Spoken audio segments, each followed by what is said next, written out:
Maya Johnson's heart pounded in her chest as she stepped off the school bus at Westlake High School.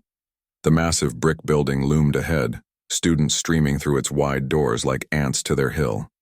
It was her first day as a sophomore at this new school, and everything felt strange and unfamiliar.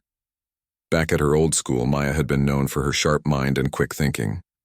She'd won awards in the debate club and maintained perfect grades in most subjects, but here she was nobody. Just another face in the crowd, and one of the few black faces in a sea of white students. "You got this," she whispered to herself, clutching her backpack straps tight. Her mom had gotten a better job in this district, and the move was supposed to be a good thing. Better opportunities, better education, better future. At least that's what they kept telling her. The hallways buzzed with conversation and laughter as Maya consulted her schedule. First period, Advanced Literature with Ms. Patel in room 203. She navigated the unfamiliar corridors, searching for the right classroom while trying to ignore the curious glances thrown her way. "Excuse me," Maya asked a girl with bright red hair, who was organizing books in her locker. "Could you point me toward room 203? The girl barely looked up. "Upstairs, end of the hall," she muttered before returning to her task. Maya thanked her and hurried up the stairs. The warning bell rang just as she located the classroom. Inside, most seats were already taken. Students chatted in established groups, their conversations flowing easily from summer stories to complaints about being back at school. She scanned the room for an empty spot and found one near the back. As she made her way there, 3 girls sitting near the front caught her attention. They weren't just any students. Even Maya could tell that much. With their perfect hair, expensive clothes, and the way others seemed to orbit around them, they were clearly at the top of Westlake's social hierarchy. The tallest one, a girl with long blonde hair and icy blue eyes, whispered something to her friends as Maya passed. They erupted in giggles, not bothering to lower their voices. "Does she even belong here?" one of them stage whispered. Heat rushed to Maya's cheeks, but she kept walking, head held high just like her grandmother had taught her. "Don't let them see you flinch, baby girl. That's what they want." Ms. Patel, a woman with kind eyes behind stylish glasses, called the class to order. "Welcome to Advanced Literature. I'm excited for the journey we'll take together this year through some of the greatest works ever written. But first, let's get to know each other." One by one, students introduced themselves. When it was Maya's turn, she stood, pushing down the nervous flutter in her stomach. "I'm Maya Johnson. I just moved here from Greenville. I love reading, especially science fiction, and I was part of the debate team at my old school." "Wonderful, Maya." Ms. Patel smiled warmly. "We have a fantastic debate program here. You should consider joining." As Maya sat down, the blonde girl raised her hand. "Ms. Patel, I'm Heather Wilson, captain of the debate team. We only accept students who've proven themselves, and our team already has all the talent we need." The teacher's smile tightened. "Thank you for that input, Heather, but team membership is determined through tryouts, not current member opinions." Heather's eyes narrowed as she glanced back at Maya, her message clear. "Stay away." By lunchtime, Maya had learned the names of Heather's crew, Lisa and Zoe, and understood they ruled Westlake's social scene with perfectly manicured iron fists. As Maya carried her lunch tray through the cafeteria looking for somewhere to sit, she felt their eyes following her. "New girl," Heather called out, her voice sugar-sweet but her eyes cold as winter. "Why don't you come sit with us? We'd love to hear all about, where was it, Greenville?" Something in Maya's gut told her this wasn't a friendly invitation, but walking away would only make her more of a target.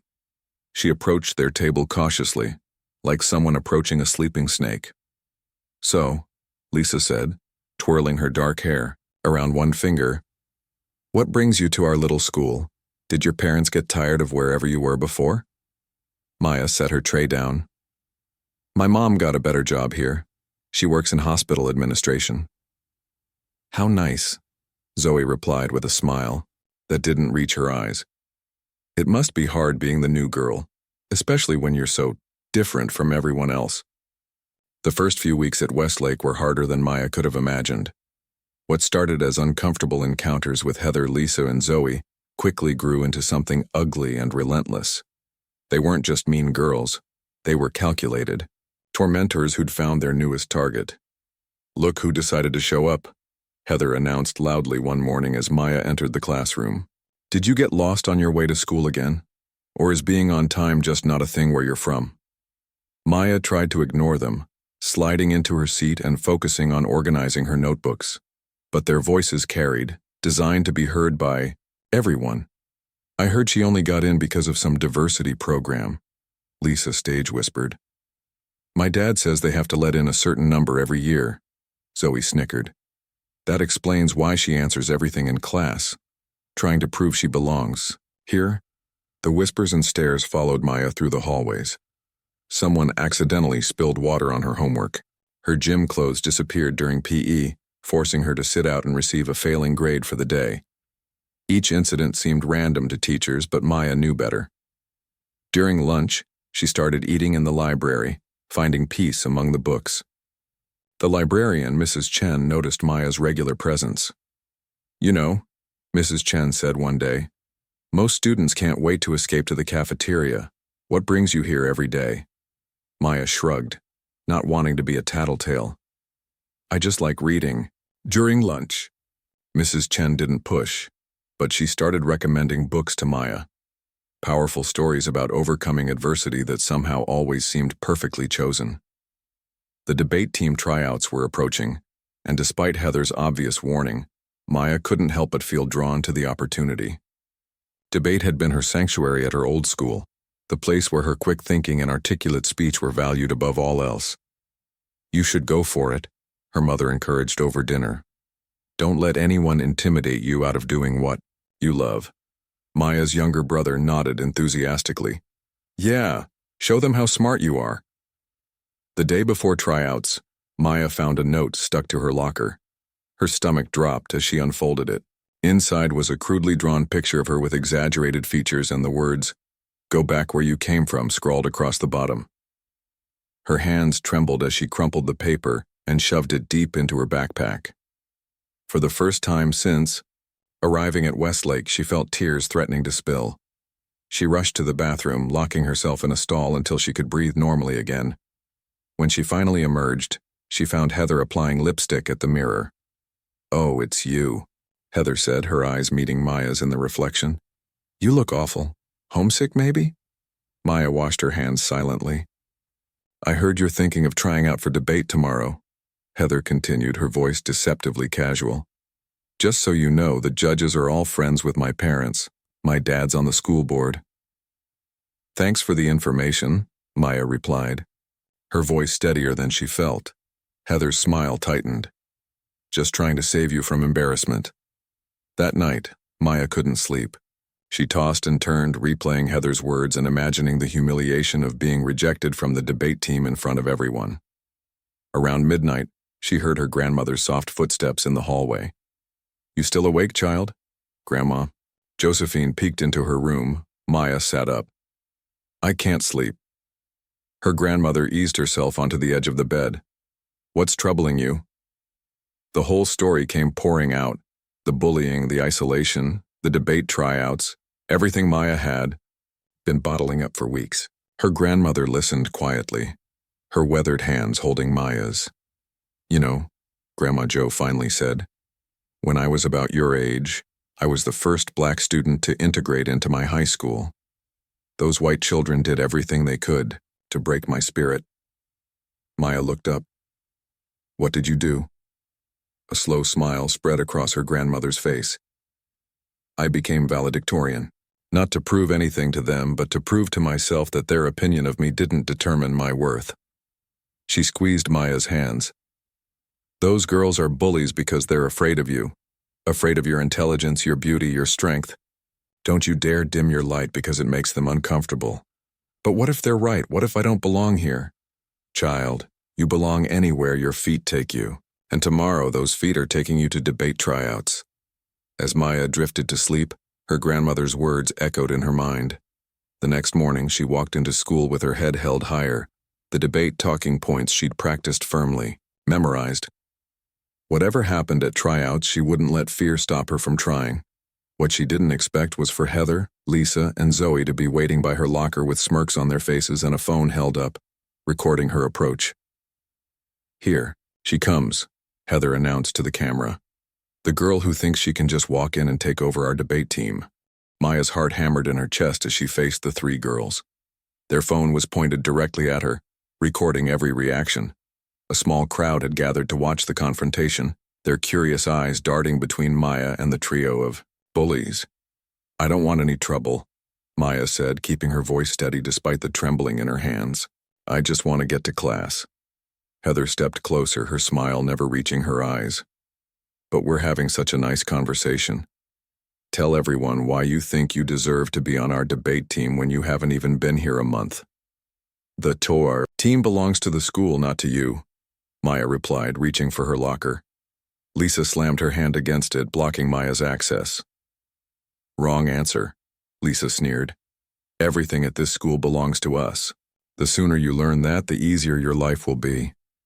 Maya looked around at the watching students. Some looked uncomfortable, but no one stepped forward to help. A familiar sinking feeling settled in her stomach. She was on her own here, just as she'd been since day one. "Move away from my locker, please," Maya said, surprising herself with how calm she sounded. Zoe laughed. "Or what? You'll report us? To who? Principal Turner plays golf with Heather's dad every Sunday." Just then, the warning bell rang. The crowd began to disperse, students hurrying to their classes. Heather lowered the phone but leaned in close to Maya's ear. "If you show up at tryouts today, we'll make sure everyone sees the special video we made about you," she whispered. "Trust me, you don't want that."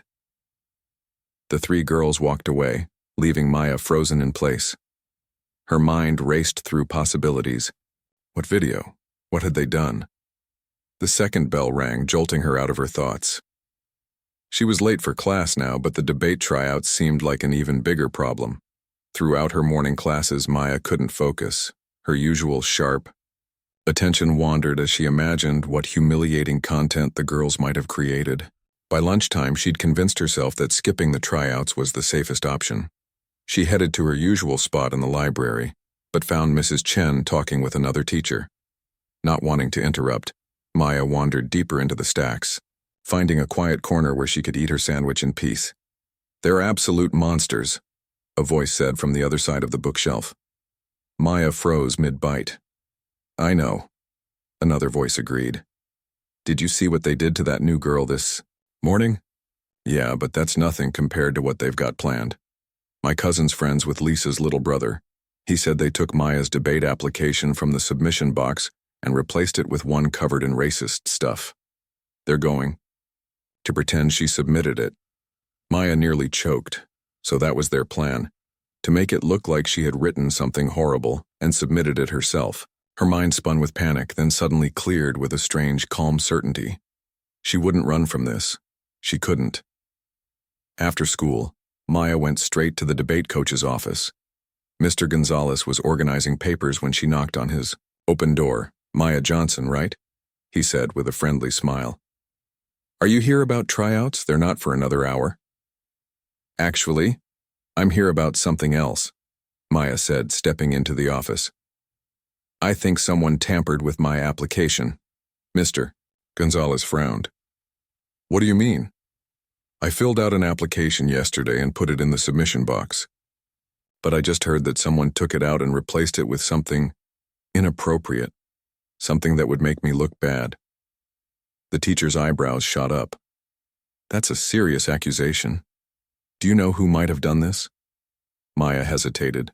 Without proof, accusing Heather and her friends could backfire badly. "I'm not sure, but I wanted you to know the truth before tryouts. Whatever's in that box with my name on it, if it's offensive or inappropriate, I didn't write it, Mr. Gonzalez studied her for a moment, then nodded. "Let's have a look, shall we?" He unlocked a drawer and pulled out a stack of applications. Maya's stomach tightened as he flipped through them. "Here we are. Johnson, Maya," he said, pulling out a form. He scanned it, his expression revealing nothing. Then he turned it around so she could see it. It was her original application, untouched, unaltered. Maya stared at it in confusion. "This looks fine to me," Mr. Gonzalez said. Standard responses, well written. Is this what you submitted? Maya nodded slowly, her mind racing. Had she misheard those students in the library, or had someone stopped the plan before it happened? Well then, the teacher smiled. I look forward to seeing what you can do at tryouts. Heather mentioned you were coming. She seemed quite impressed with your previous debate experience. Heather talked about me? Maya couldn't hide her surprise. Yes, she specifically pointed out your application, said we should pay special attention to you. He checked his watch. I need to set up the auditorium. See you in an hour. In a daze, Maya left the office and headed toward the bathroom. None of this made sense. Why would Heather point her out to the coach in a positive way after threatening her this morning? As she pushed open the bathroom door, the answer became clear. Heather, Lisa, and Zoe stood in a semicircle, waiting for her. Zoe held up her phone, obviously recording again. Right on time, Heather said, her voice dripping with fake sweetness. Did you enjoy your little chat with Mr. Gonzalez? Maya's mouth went dry as she faced the three girls in the bathroom. Zoe's phone was still recording, capturing Maya's every reaction. Something felt very wrong. What's going on? Maya asked, glancing between them. Heather leaned against the sink, examining her nails casually. We just wanted to congratulate you on your brilliant performance with Mr. Gonzalez. Very convincing. The way you waltzed in there spinning tales about someone tampering with your application? She slow clapped. Academy Award material. Maya's confusion must have shown on her face because Lisa stepped forward. Did you really think we'd be dumb enough to mess with your actual application? Lisa laughed. We just wanted you to panic and make yourself look crazy, and you did exactly what we hoped. I recorded your whole conversation with Mr. Gonzalez, Zoe added, waving her phone. The part where you accused someone of tampering with your form? Pure gold. The realization hit Maya like a physical blow. They had tricked her. The conversation she'd overheard in the library was staged. They had wanted her to go to Mr. Gonzalez with wild accusations, making herself look paranoid and dishonest. Now we have proof that you're a liar, Heather said. One click and this goes to Principal Turner, the debate team, and gets posted online for the whole school to see. Maya's legs felt weak. Why are you doing this? What did I ever do to you? Heather's smile vanished. You exist. You walk around acting like you belong here, like you're so smart, like you deserve the same opportunities we do. But you don't. The naked hatred in Heather's voice made Maya take a step back. This wasn't just mean girl behavior anymore. This was something deeper, uglier. If you show up at tryouts today, Heather continued, this video goes public. If you ever think about joining any club or team I'm part of, it goes public, understand? Maya understood perfectly. They were threatening to destroy her reputation before she'd even had a chance to build one. In a new school where no one knew her, a video like that could define her forever. The bell rang, signaling the end of the school day. In less than an hour, debate tryouts would begin. We're done here, Heather said, nodding to her friends. They brushed past Maya, bumping her shoulders hard enough to make her stumble. Alone in the bathroom, Maya splashed cold water on her face, trying to think clearly. She could skip tryouts, give in to their demands. Maybe they'd leave her alone then. But her grandmother's words from the night before echoed in her mind. Don't you dare dim your light because it makes them uncomfortable. With trembling hands, Maya pulled out her phone and called her grandmother. They tricked me, Grandma, she whispered when Josephine answered. They made me look like a liar and now they're going to show everyone if I try out for debate. Her grandmother was quiet for a moment. Do you want to debate, Maya? More than anything. Then you go to those tryouts with your head high. Sometimes doing the right thing means facing consequences you don't deserve. But what if they ruin everything for me? She could hear the smile in her grandmother's voice.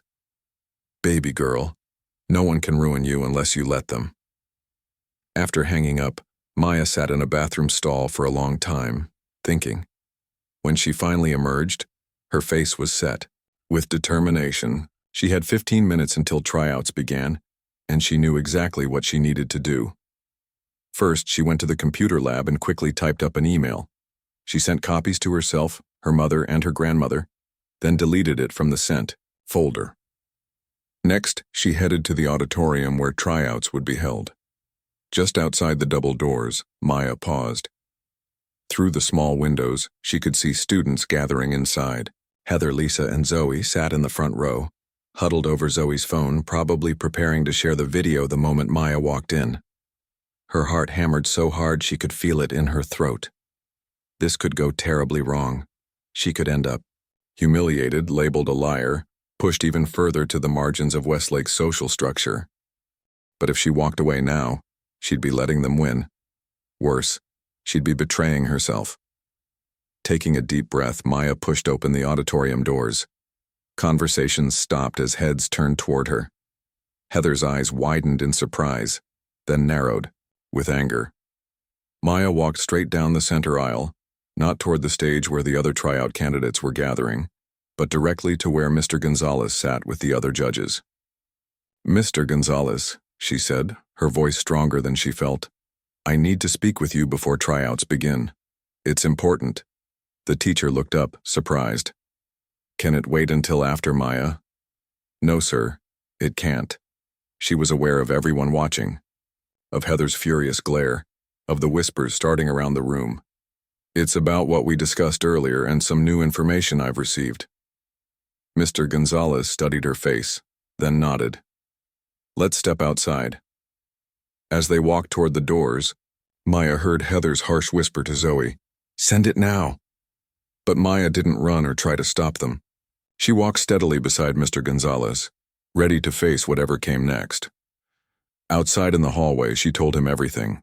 The bullying since her first day, the confrontation that morning, the trap they'd set with the fake conversation in the library, and now the threat of publicly shaming her with the manipulated recording.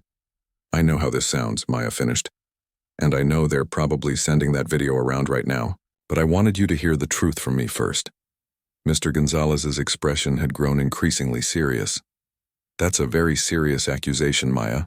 Do you have any proof?" Maya nodded.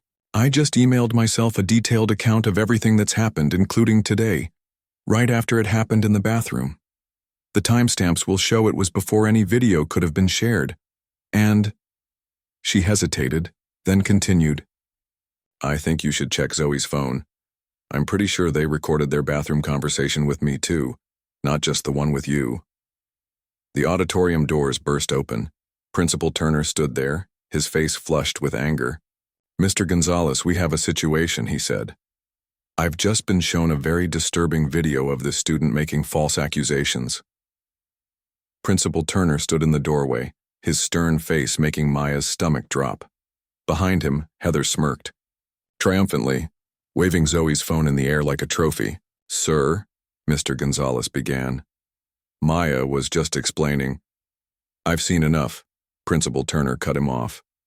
"Ms. Wilson has shown me a video that clearly demonstrates this student making false accusations against her classmates." Maya felt dizzy, with panic, but forced herself to stay calm. "Principal Turner, there's more to this situation than what's in that video." "That's what students always say when they're caught," he replied dismissively. "Mr. Gonzalez, please continue with tryouts. Ms. Johnson, come with me to my office." The walk to the principal's office felt like the longest journey of Maya's life. Students peeked out of classrooms and whispered as she passed. Heather, Lisa, and Zoe followed several steps behind, their faces glowing with victory. Inside his office, Principal Turner sat behind his massive desk and gestured for Maya to take a seat. To her surprise, he invited the 3 other girls in as well. "Now," he said, clasping his hands, "Ms. Wilson has brought a very serious matter to my attention. This video clearly shows you, Ms. Johnson, making false accusations about these girls, tampering with your debate application. Do you deny this?" Maya took a deep breath. "I don't deny speaking to Mr. Gonzalez about my concerns, but what the video doesn't show is that I was deliberately misled." "Misled? By whom?" the principal asked. "By them," Maya said, pointing to the 3 girls. "They staged a conversation in the library for me to overhear. They wanted me to panic and go to Mr. Gonzalez with accusations they knew weren't true." Heather gasped dramatically. That's ridiculous. Why would we do something like that? Principal Turner frowned. That's quite a claim, Ms. Johnson. Do you have any evidence? I believe they recorded our confrontation in the bathroom afterward, where they admitted the whole thing. It should be on Zoe's phone, along with other videos they've taken while bullying me. Zoe clutched her phone tighter. I don't have to show you my private property. Actually, came a voice from the doorway. In cases of suspected bullying, the school has the right to examine relevant evidence. Everyone turned to see Mrs. Chen, the librarian, standing there with a folder in her hands. Mrs. Chen, this is a private disciplinary meeting, Principal Turner said. I understand, the librarian replied calmly. But when I heard Maya was called to your office, I thought these might be relevant. She placed the folder on his desk. Security camera footage from the library today, and several other incidents over the past few weeks. Maya stared at Mrs. Chen in shock. The librarian gave her a small encouraging smile. We installed cameras last year after the book theft incident, she explained. They record video but not audio. I've been noticing some concerning behavior and keeping track of the dates and times. Principal Turner opened the folder and began reviewing the printed screenshots.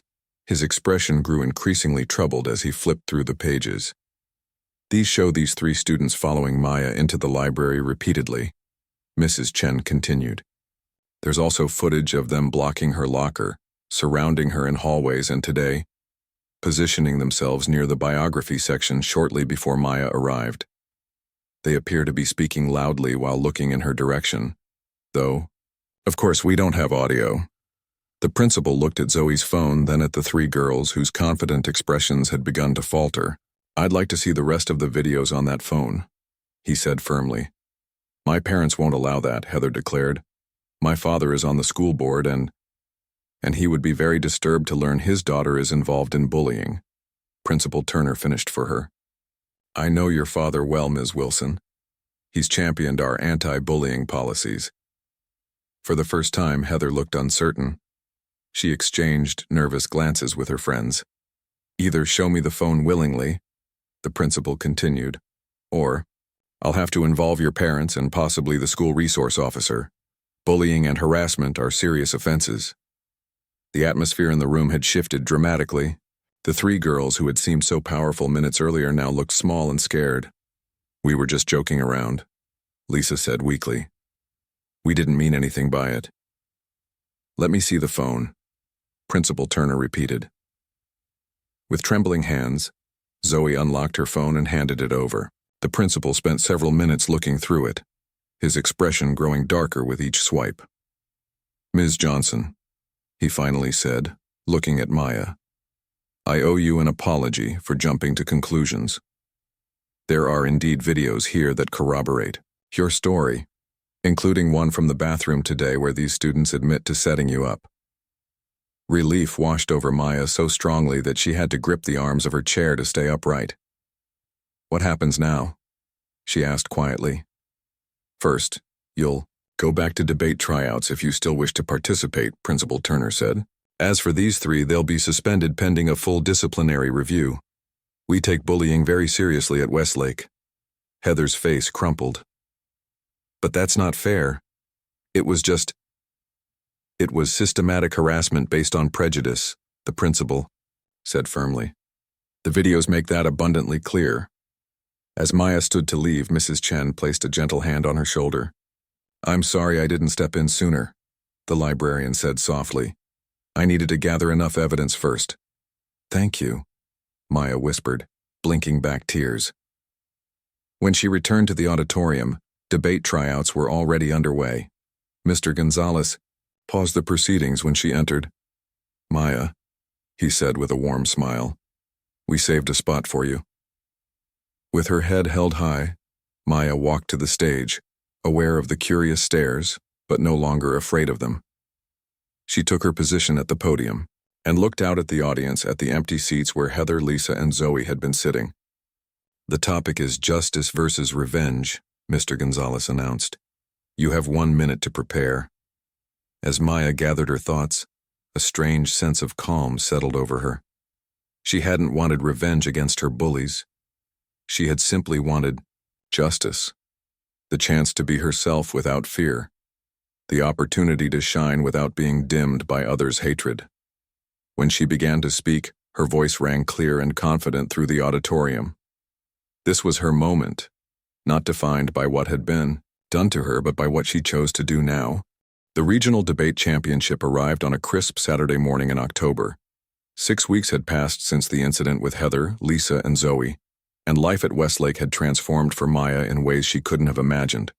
After her powerful performance at tryouts, she'd not only made the debate team but had been selected as one of the school's representatives for the regional competition. Mr. Gonzalez had worked with her tirelessly, honing her already impressive skills into something extraordinary. "You ready for this?" asked Devin, her debate partner, as they stood outside the imposing doors of City Hall where the championship would take place. Devin had been the first student to approach Maya after word spread about what happened with the 3 bullies. His friendly smile and genuine interest in her ideas had been the beginning of Maya finally finding her place at Westlake. "As ready as I'll ever be," she replied, adjusting her blazer. Inside her pocket, she carried a small stone her grandmother had given her, a smooth river rock with the word courage painted on it. "Remember," Mr. Gonzalez said, joining them with a stack of note cards, "Riverside High has won this competition 3 years running. Their debate team is coached by former state champions, and their lead debater Tyler is considered unbeatable." Maya nodded, taking in the information without letting it intimidate her. "Everyone can be beaten with the right argument," Mr. Gonzalez smiled. "That's the attitude I like to hear." Inside, the auditorium buzzed with nervous energy. 10 schools from across the state had sent their best debaters to compete. Maya spotted the Riverside team immediately. 5 students in matching navy blazers, their expressions serious and focused. At their center stood a tall boy who Maya assumed must be Tyler, their star debater. As if sensing her gaze, he looked up and their eyes met. To her surprise, he walked directly toward her. "You must be Maya Johnson," he said, extending his hand. "I've heard a lot about you." Maya shook his hand cautiously. "All good things, I hope?" Tyler smiled, but it didn't reach his eyes. "Let's just say your reputation has spread. The new girl who took down Heather Wilson and her crew? That's big news in debate circles." "That's not exactly what happened," Maya began, but Tyler cut her off. "Doesn't matter. What matters is that you're here now, and Westlake actually thinks they have a chance with you on their team." He leaned closer.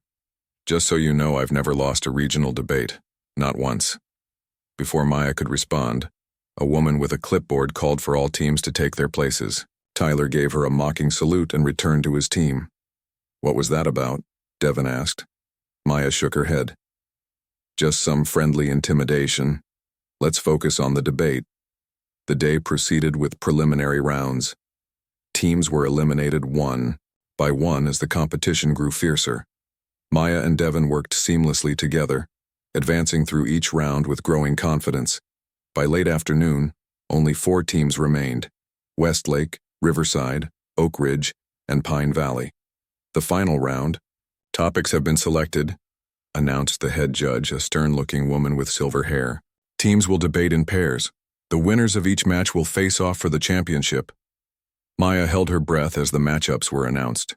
"Westlake versus Riverside," the judge declared. Topic: The ethics of artificial intelligence in modern society. A murmur ran through the audience. AI ethics was one of the most complex topics possible, requiring knowledge of technology, philosophy, ethics, and current events. "They're giving us the hardest topic," Devin whispered. "Against the toughest team." "Good," Maya replied with a determination that surprised even herself. "I wouldn't want to win any other way." As they prepared their arguments, Maya became aware of a commotion at the back of the hall. She glanced up to see 3 familiar faces entering the auditorium: Heather, Lisa, and Zoe.